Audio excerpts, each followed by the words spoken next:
Hello दोस्तों, स्वागत है आप सभी का बायोलॉजी वाला में। तो दोस्तों, आज की इस वीडियो में हम लोग बात करेंगे महत्वपूर्ण सूत्र के बारे में, जो आप खास करके आज जो अभी एग्जाम में बोर्ड एग्जाम होने वाला है उसमें भी पूछ सकता है या कोई भी कॉम्पिटेटिव एग्जाम में। तो देखिए, सबसे पहले हम लोग बात करेंगे त्रिकोणमिति का फॉर्मूला। तो यहाँ पे साइन थीटा। तो त्रिकोणमिति में तीन अथी होते हैं, राशि होते हैं, उसको याद करना होता है साइन कॉस टैन, और इसी का जस्ट अपोजिट होता है कोसेक सेक कॉट। तो आप तीन रखिए और इसको याद, और उसके बाद तीन को उल्टा कर दीजिएगा। तो देखिए, साइन थीटा बराबर होता है लंब बटा कर्ण, कॉस थीटा बराबर आधार बटा कर्ण, और टेन थीटा बराबर लंब बटा आधार। अब देखिए, अब इसी का जस्ट अपोजिट उल्टा कीजिए, साइन का उल्टा कोसेक। तो कोसेक थीटा बराबर कर्ण बटा लंब, क्योंकि जब साइन को उल्टा कीजिएगा तो कोसेक बराबर होता है 1/sin। तो उल्टा कीजिएगा तो कर्ण ऊपर चल जाएगा, लंब नीचे आ जाएगा, तो कर्ण बटा लंब। और सेक का उल्टा कर्ण बटा आधार, कोट का उल्टा आधार बटा लंब। अब देखिए, कुछ फॉर्मूला है, sign square theta plus cos square theta बराबर 1। सीधा फॉर्मूला पूछ दिया जाता है मतलब एग्जाम में। अच्छा, अब मान के यही पूछ दिया जाता है आपसे कि आप बताइए इसमें कॉस थीटा बराबर क्या होगा। तो देखिए, कॉस थीटा बराबर, तो एक तो यहाँ से जस्ट पहले से है, ऐसे जब साइन इधर आएगा तो इसका चेंज हो जाएगा, प्लस में वैल्यू तो माइनस में हो जाएगा, यानी कि साइन स्क्वायर थीटा। आगे कॉस थीटा पूछा है तो स्क्वायर इधर हटेगा तो इधर रूट से आ जाएगा। यह सब क्वेश्चन एक नंबर पूछ दिया जाएगा, यानी कि sine square theta plus cos square theta बराबर 1। अब देखिए, sec square theta minus tan square theta बराबर 1। अगर यही पूछा जाता तो सेक स्क्वायर थीटा बराबर 1 plus ten square theta, ten इधर आ जाता।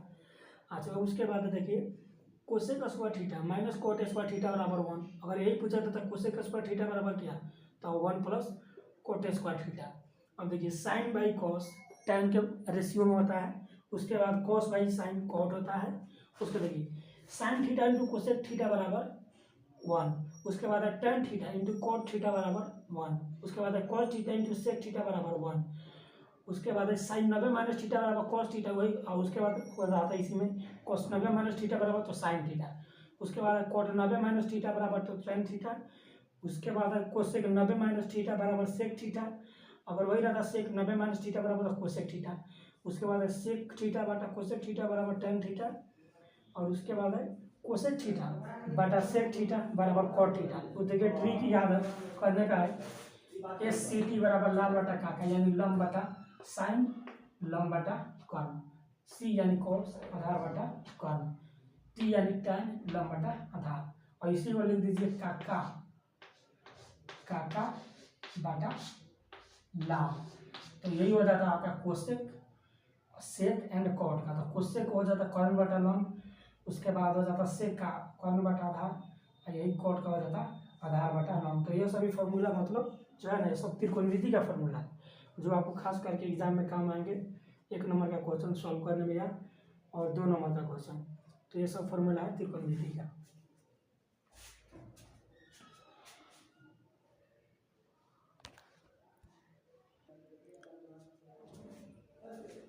तो अब देखिए दोस्तों, त्रिकोणमिति के बाद हम लोग कुछ क्षेत्रमिति के फॉर्मूला का बात कर लेते हैं। देखिए, पहला है बेलन।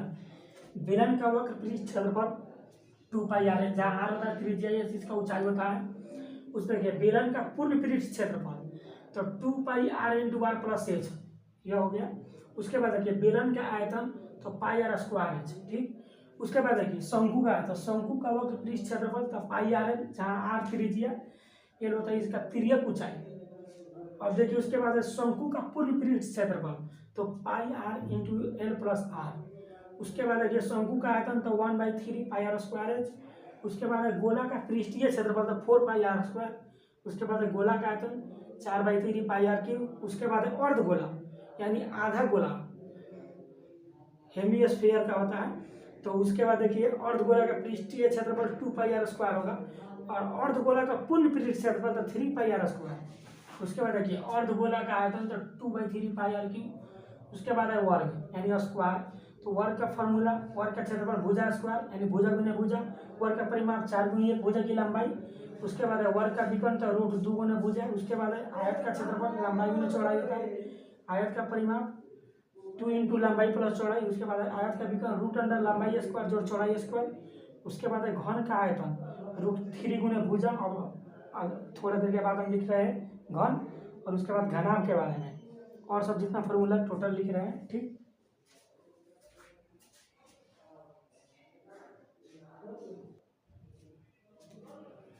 तो अब देखिए दोस्तों, यहाँ पर है घन का पृष्ठ क्षेत्रफल 4 गुना भुजा स्क्वायर और घन का पूर्ण पृष्ठ क्षेत्रफल तो 6 गुना भुजा स्क्वायर।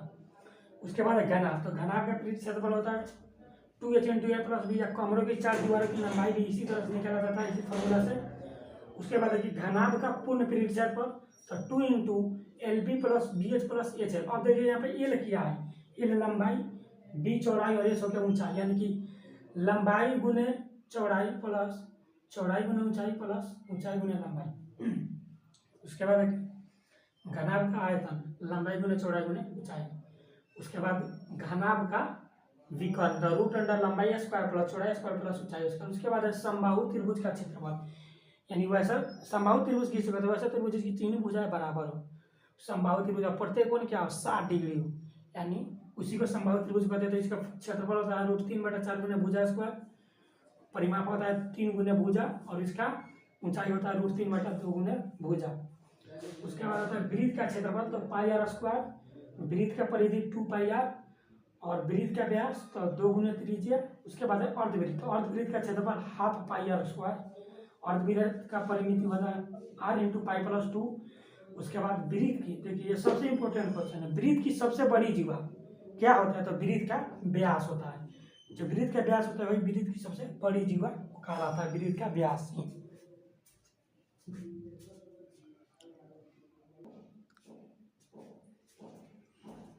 तो अब देखिए दोस्तों, यहाँ पे त्रिज्या खंड का क्षेत्रफल πr² θ/360।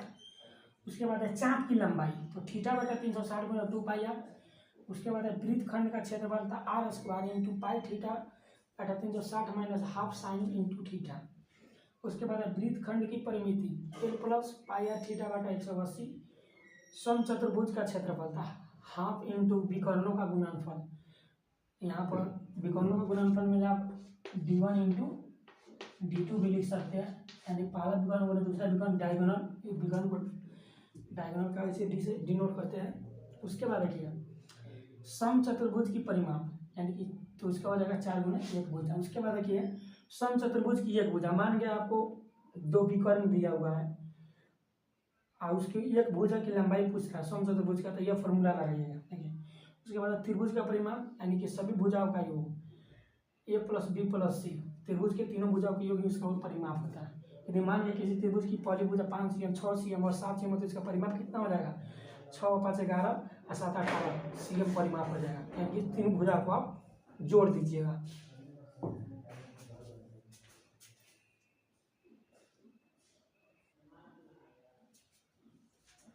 अब देखिए दोस्तों, कुछ इंपॉर्टेंट पॉइंट लिखते हैं।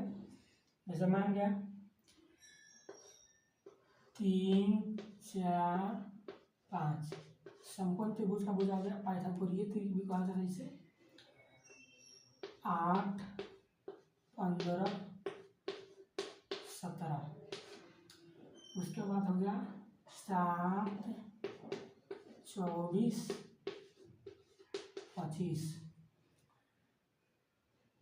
ठीक, यह सभी क्या है, यह समकोण त्रिभुज का भुजा। देखिए आप मान के जैसे दिया रहेगा sin θ = 3/5, तो cos θ बराबर क्या होगा, तो आपको मालूम रहेगा अगर 3, 4, 5 समकोण त्रिभुज का भुजा है तो cos θ बराबर क्या होगा, आधार बटा कर्ण, यानी कि लंब बटा कर्ण दिया है तो 3, 4, 5, यानी कि यहाँ पर क्या हो जाएगा, यहाँ पर देखिए यहाँ पर क्या हो जाएगा 4, यानी आधार बटा कर्ण यानी कि 5। सिंपल, आसानी से निकाल जाएगा, यह सब आपको मालूम रहेगा। जैसे अब देखिए कुछ और, जैसे देखिए यहाँ पे दिया है tan θ बराबर हो गया आपका 8/15, ठीक, यानी लंब बटा आधार। तो आपको पूछ दिया अगर sin θ बराबर क्या, यानी कि लंब बटा कर्ण पूछ रहा है, तो लंब बटा आधार दिया है, यानी कर्ण हमको चाहिए, तो कर्ण बराबर फॉर्मूला होता है √अंडर लंब स्क्वायर जो आधार स्क्वायर, ठीक। इस फॉर्मूले से आप निकाल सकते हैं डायरेक्ट। अगर आपको यह रेशियो याद है 8, 15, 17 तो भी निकाल सकते। देखिए लंब बटा आधार दिया और लंब बटा कौन पूछा है तो लंब तो लंब लिख दीजिए। देखिए इसमें से 8 और 15 दिया था, क्या बचिया 17 यानी 8/17 हो गया साइन थीटा का वैल्यू। ठीक, तो ये सभी इतना फॉर्मूला है जो आपको काम आएगा एग्जाम